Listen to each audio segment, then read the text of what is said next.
started, that's one thing I'm ready. Hey everyone, I'd like to thank everyone for coming out, especially our non-Muslim guests. I'd like to quote Neil Armstrong in a moment like this: "It's one small step for man, but one giant leap for mankind." Especially to our non-Muslim guests, I think all of you making the willingness and effort to come out, step out of your comfort zone a little bit, hear another perspective about a very important figure to the world in history, I think is a very courageous thing and is making Purdue a better place. As you all know, this is part of Islamic Awareness Week by the Purdue Muslim Students Association. Our theme this year was the Abrahamic faith, Islam. Our speaker will be talking about the Muslim Jesus, peace be upon him. A little bit more about our speaker. He was born and raised in Greenville, South Carolina, in a very conservative Christian home. In his early years, he was very involved in the church and also took an active role in Young Life, a youth ministry group. He intended once upon a time to attend Bob Jones University and study the Bible full-time. But in the summer of 1996, he went on a quest. He began to question some of his traditionally held Christian beliefs, which led them to where he is today. He accepted Islam in 1998 after studying the Quran cover to cover. Currently, Yusha Evans is a full-time lecturer on Islam. He tours all across the country and world, giving various workshops on Islam, and he's studying the Quran under Sheikh Walid al-Nisi, one of the world's foremost scholars in the Quran. He also co-founded one of the first Islamic TV stations in North America. And in addition to all that, he's a black belt holder in mixed martial arts. So without further ado, Yusha Evans. Thanks again for coming.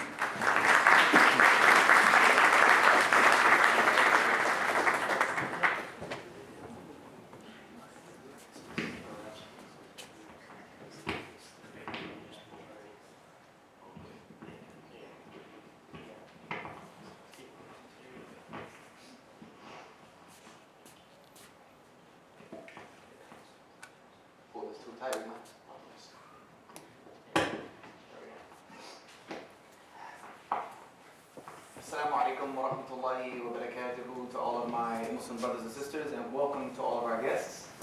I want to begin by saying Bismillah. We start in the name of the creator of all things, walhamdulillah, and we say that all praise belongs to that one true creator of all things.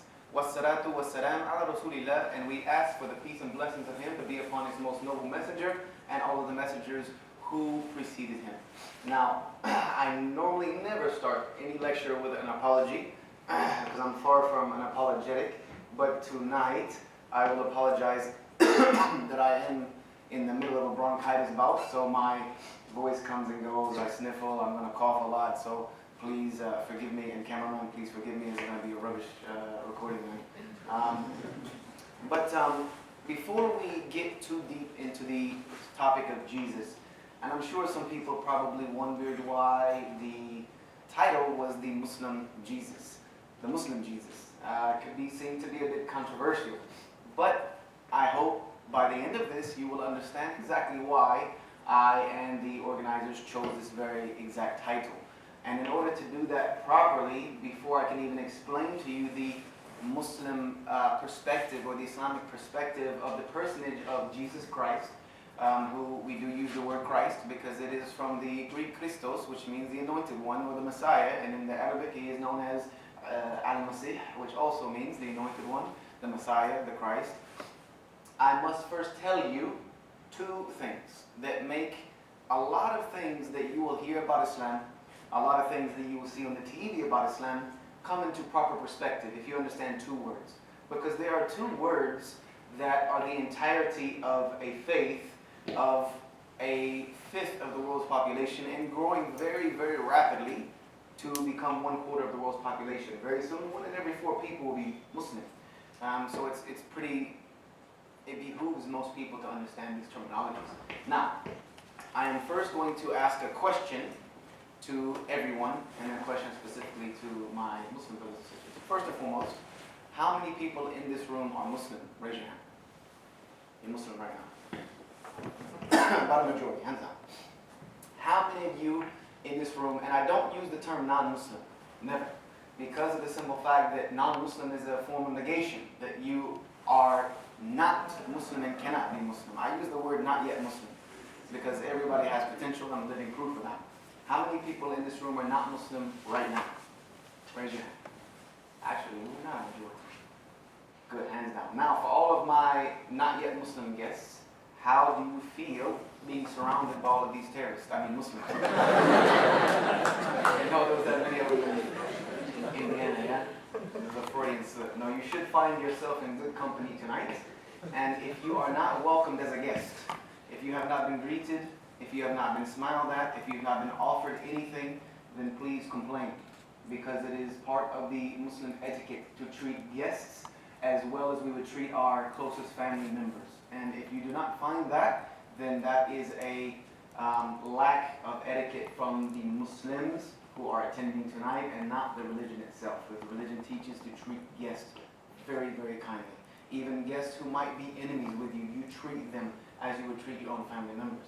Now, the two words I need to discuss and the questions I need to ask to my Muslim brothers and sisters.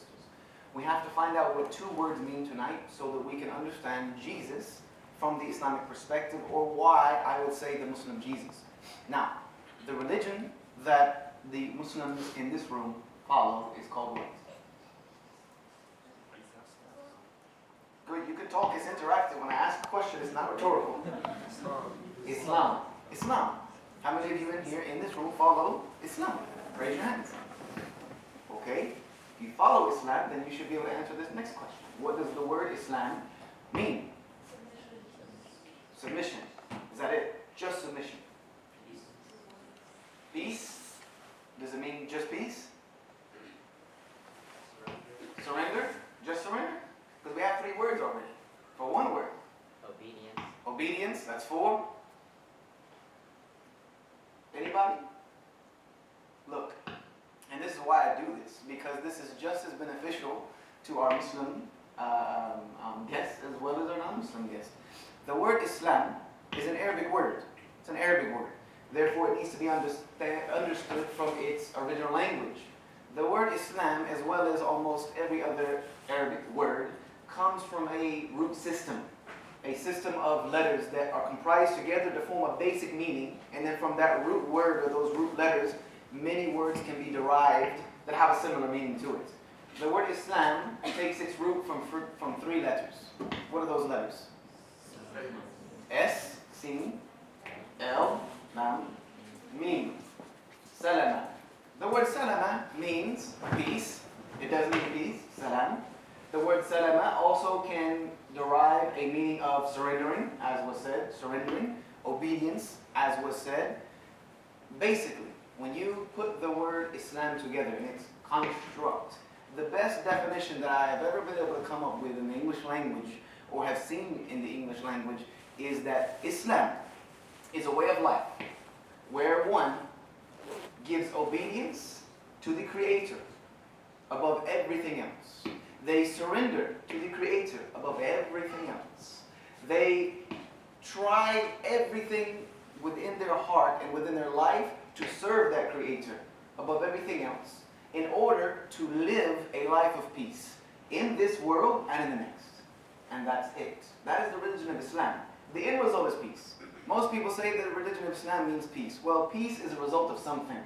Peace does not just come out of nowhere. Peace is something that has to be worked for.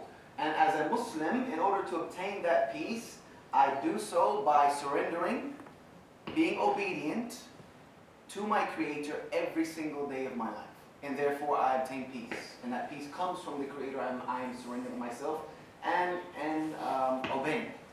So this is the religion of Islam, and it's nothing more than that. There's nothing more than that. Anyone who says that Islam is anything other than these things, or they say that Islam is something that goes against this very basic definition, let me tell you, it is not the religion of Islam. So if someone says that Muslims do such and such, and it's part of their religion, well, if that thing that they do does not fit in with a person who is living their life and surrendering obedience to their Creator in order to have peace in this life and in the next, then this is not part and parcel to the religion of Islam, and it's a very easy definition to go by. Very easy definition to go by.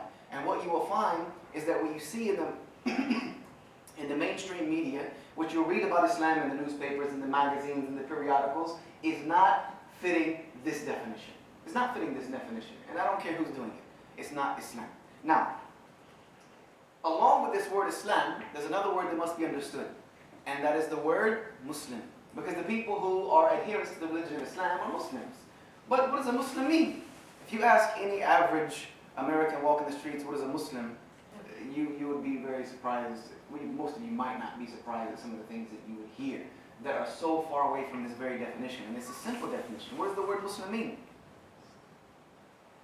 What is it? Half of you in the room are Muslim, you should know what it means. What does the word Muslim mean? Someone who submits to their creator. Someone who submits to their creator? That's one part of the definition. One part, it's a bit of it. It's one color, one hue of the word Muslim. Okay, another little grammar breakdown here. Because the word Muslim is also coming from what language? Arabic. So it needs to be understood in its grammatical state. The word Muslim is a very simple word to understand, grammatically.